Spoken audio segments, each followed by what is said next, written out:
भिंतीवर चढणारा. आता या सापाला, कवड्या सापाला लोक हा साप समजतात, म्हणजे मण्यार, आणि ह्याला कवड्या म्हणून समजतात. तर इथे बसलाय. ही जी भिंत आहे इथे एक चीर राहिलेली आहे बघा, इथे शेपुडी दिसते छोटीशी, आणि बरोबर त्याच्यामध्ये बसलाय. हा साप रात्रीचाच बाहेर निघतो मित्रांनो, पूर्णपणे काळा असतो. बाहेर काढल्यावर त्याची डिझाईन दिसेलच. आपण व्हिडिओमध्ये नाग पाहिलाय, घोणस पाहिलीये, तर हा आहे मण्यार. इथे खाली तोंड वाटतं त्याचं.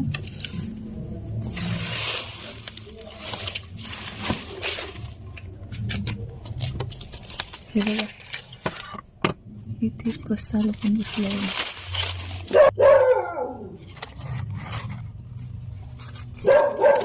ह्या सापाचे दात जे आहेत ते एवढे छोटे असतात ना की हा साप चावलेला कळत पण नाही.